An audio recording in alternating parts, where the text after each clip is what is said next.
কলকাতার মধ্যে ঘন এক জঙ্গল, দেশি বিদেশি ফুলের বাহার, স্পেশালি গোলাপ, মাঝখানে উঁচু রাস্তা, দুপাশে বিশাল ঝিল, রং বেরঙের পাখি মাছেরা খেলে বেড়াচ্ছে। এক সুন্দর সাঁকো, শহরের মধ্যে এক টুকরো ভিলেজ ভাইবস। জায়গাটা খুব সুন্দর, তাই না? শুধু তাই নয়, এখানে আছে এক সুন্দর প্যাগোডা, বাটারফ্লাই গার্ডেন, আরও কত কি। আর বসন্তে গেলে তো কোকিলের ডাক এক্সট্রা পাওনা আমাদের মতো। প্রি ওয়েডিংয়ের জন্য এটা একটা পারফেক্ট লোকেশন বলতে পারো। তাহলে আর দেরি কেন, চলে এসো সেন্ট্রাল পার্ক, শহুরে ব্যস্ততম জীবনের মধ্যে একটু সবুজের স্বাদ নিতে।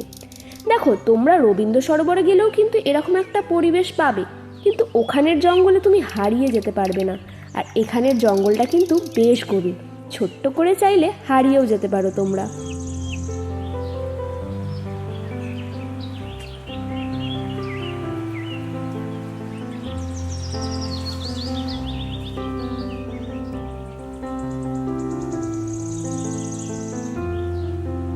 হ্যালো এভরিওয়ান, ফাইনালি আবার আমরা চলে এলাম একটা নতুন জায়গার সন্ধান নিয়ে, তাও আবার খাস কলকাতায়।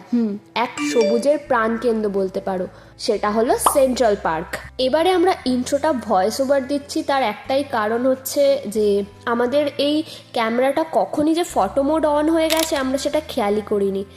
এই কারণে আমাদের কয়েকটা সুন্দর শটও নষ্ট হয়ে গেছে, কারণ আমরা ভেবেছি ওটা ভিডিও হয়ে আছে, বাড়িতে এসে দেখি ওগুলোও ফটো মোড হয়ে আছে। সুন্দর সুন্দর কয়েকটা ক্লিপিংসও এর জন্য নষ্ট হয়ে গেছে, তো কী আর করা যাবে। যাই হোক, ঢুকেই দেখলাম বাঁদিকে একটা বিশাল গোলাপ ফুলের বাগান, বিভিন্ন রঙের গোলাপ, এত সুন্দর দেখতে লাগছে যে কি বলবো। আর এনারা কিন্তু মেনটেন করছে, যথেষ্ট যত্ন নিচ্ছে গাছগুলোর। চারিদিকটা জঙ্গলের মতো আর মাঝখানে গোলাপের বাগান, মনেই হচ্ছে না এটা কলকাতা বলে। জায়গাটা কিন্তু খুব সুন্দর, নিরিবিলি, পাখির ডাক, বিশাল ঝিল আর ঠান্ডা হাওয়া, দারুণ পরিবেশ।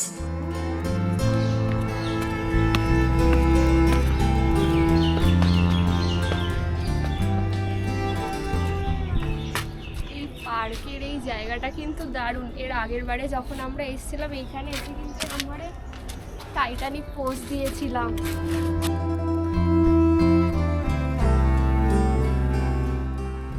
এখানে বসে থাকলে কোথা দিয়ে যে সময় কেটে যাবে বোঝাই যাবে না।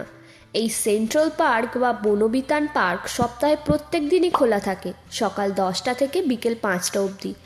আর টিকিট প্রাইস হলো 50 রুপিস পার হেড। আর যারা মর্নিং ওয়াক করতে আসছো সকালে, তাদের জন্য টিকিট প্রাইস হচ্ছে 10 টাকা করে। প্রচুর মানুষ আসে কিন্তু মর্নিং ওয়াক করতে, সকালে সবুজের মধ্যে একটু স্বস্তি অনুভবের জন্য। মর্নিং ওয়াকের টাইমিংটা স্ক্রিনে দিয়ে দিলাম, দেখে নাও। আর তার সাথে চার্জগুলোও দিয়ে দিলাম।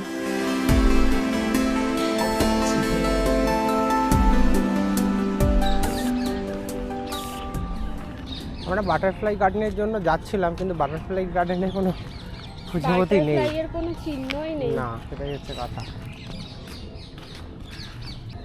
সেন্ট্রাল পার্কে আমরা ঢুকেছি। সেন্ট্রাল পার্কে বাটারফ্লাই গার্ডেনও আছে, বাট বাটারফ্লাই গার্ডেনের কোনো বাটারফ্লাই নেই।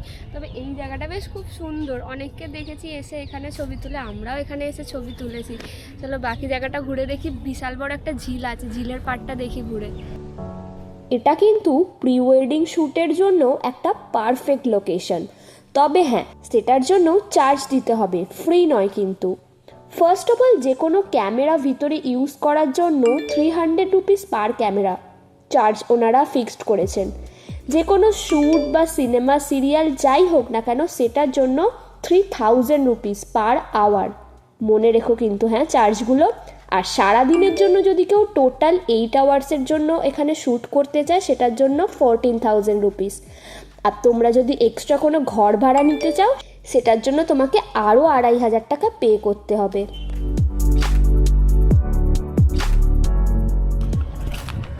সিলভার ওক ট্রি,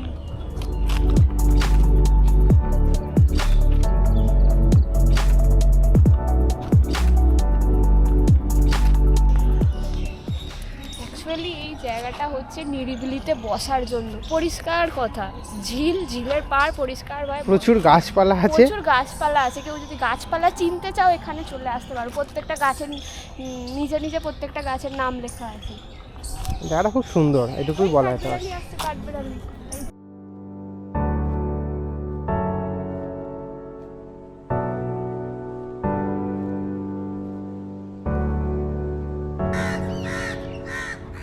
বাও, এই ফুলগুলো কি দারুণ দারুণ লাগছে ফুলটা।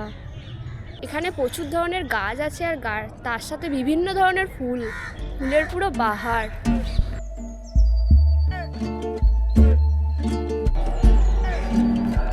এই যে স্যার কি ভাবছেন ঝিলের পাড়ে দাঁড়িয়ে? একবার বইমেলা যাবো ভাবছি, চলো। বইমেলা হচ্ছে এখান থেকে কি দারুণ লাগছে বলো, কি দারুণ লাগছে।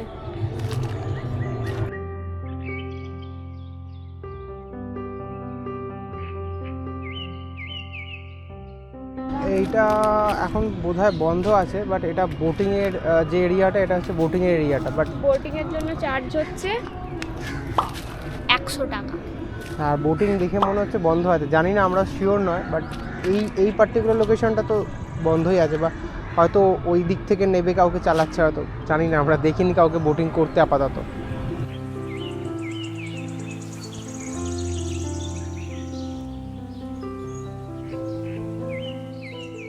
পড়ন্ত বিকেলে সূর্যের আলোটা ঝিলের ওপর পড়ছে, দারুণ লাগছে।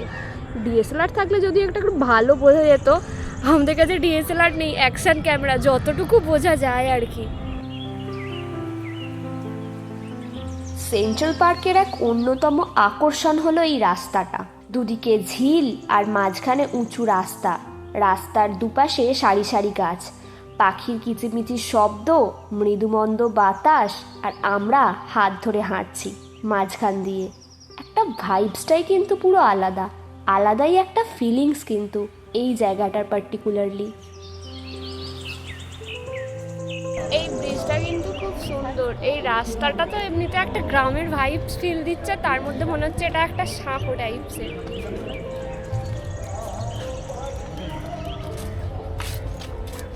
দারুণ লাগছে এখান থেকে সূর্যটা। এখানে ডিএসএলআর নিয়ে আসলে না প্রচুর ফটোগ্রাফি করা যাবে, এত পাখি আছে।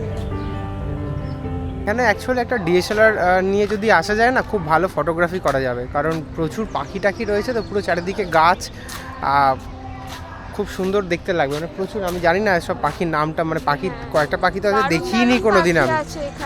হ্যাঁ, মানে যারা ছবি তোলে তাদের জন্য কিন্তু খুব আদর্শ জায়গা একদম, ঠিক আছে, ফটোগ্রাফির জন্য খুব ভালো জায়গা।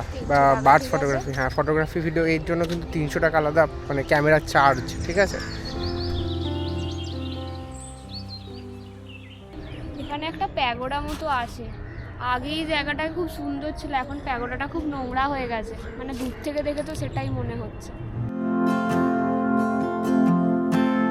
দেখো ভাই, ঘুরে দেখার জিনিসটা এখানে প্রচুর আছে, প্রচুর বড় জায়গা, হাতে সময় নিয়ে এসো, কারণ ঘুরে দেখতে একটু সময় লাগবে।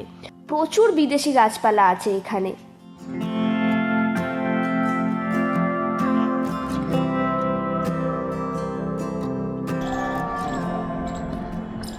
উপরে সেভ ড্রাইভ সেভ লাইফ দেখা যাচ্ছে, উড়ছে। জায়গাটা এমনিতে কিন্তু খুব ওয়েল মেনটেন, হ্যাঁ, মানে সাজিয়ে গুছিয়ে রাখা, পরিষ্কার পরিচ্ছন্ন সব, মানে সব। তার মধ্যে আমি একটা ফুল কুড়িয়ে ফেলেছি, পলাশ ফুল। পলাশের সময় তো আসছে।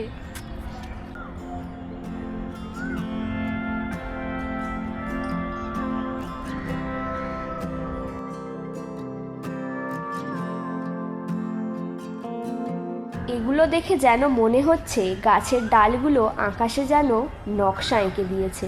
কি দারুণ লাগছে, তাই না?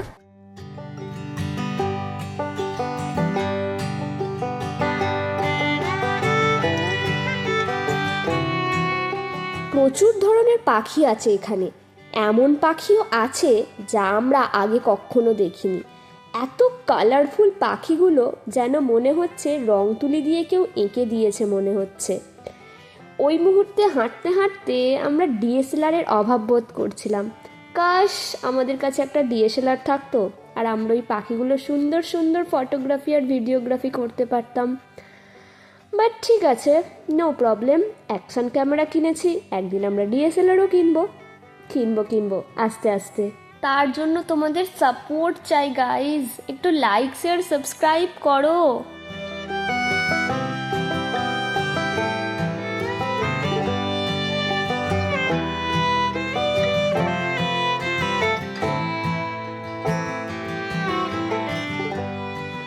আমাদের ঠিক পেছন দিকটায় আমাদের ঠিক পেছন দিকটায় ওখানে একটা নতুন ঘর তৈরি হচ্ছে, সেটা হচ্ছে পক্ষী আবাস।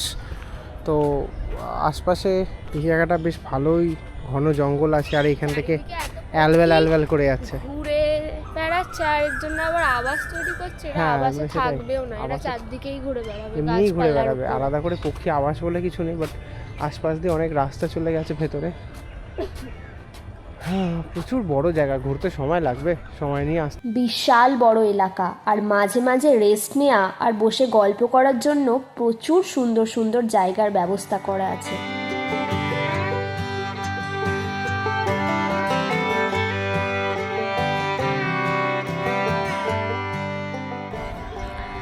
তো আমাদের ফাইনালি কন্টেন্টের অভাব হয়েছে, তাই জন্য আমরা সেন্ট্রাল পার্ক চলে না এসেছিলাম। সেরকম ব্যাপার না, অনেকদিন ধরে মানে আসবো করছিলাম, অনেক বছর আগে এসেছিলাম।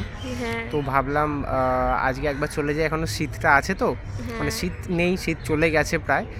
তো হালকা হালকা ঠান্ডার একটা আমেজ আছে, এবার বসন্তকালও পড়ছে, ভাবলাম পাখি টাখি যদি চলে যায়, যদি কিছু পাখির দেখা টাকা পাই, সেই জন্য ভাবলাম একবার সেন্ট্রাল পার্কটা ঘুরে যাবো। গরমে আসবো ভেবেছিলাম, ভাবলাম যে না, একবার শীতকালেই যাব, কারণ শীতে তো পাখি টাখি আসে। আর সত্যি কথা বলতে আমাদের কলকাতার সল্টলেকের মতো জায়গায় একটা একদম শহরের প্রাণ কেন্দ্রে যাকে বলা যায়, সেরকম জায়গায় এত সুন্দর একটা নিরিবিলি, এত সুন্দর একটা পার্ক, যেখানে শুধু ঝিল আর এত শুধু গাছ আর পার্ক, মানে বসে থাকলে এই যে আমরা উল্টো দিকে এই ঝিলের ধারটায় বসে আছি, একবার দেখাই, খুব সুন্দর দেখতে লাগছে, আর খুব সুন্দর, দারুণ দেখতে লাগছে। আর একদম। পাখির ডাক, আর একটা আমাদের উল্টো দিকেই পুরো একবারে সানসেট ভিউ, একদম। আর মানে একটা দারুণ ভিউতে আমরা ভিউটা খুব বসে সুন্দর, আছি। আর দেখে মনেই হবে না যে আমরা কলকাতার মধ্যে রয়েছি, মনে হবে কলকাতা থেকে অনেক দূরে, অনেক বাইরে কোনো একটা জায়গাতে আমরা এসে হয়তো সময়টা কাটাচ্ছি, এরকম মনে হবে, কিন্তু অ্যাকচুয়ালি আমরা কলকাতাতেই আছি।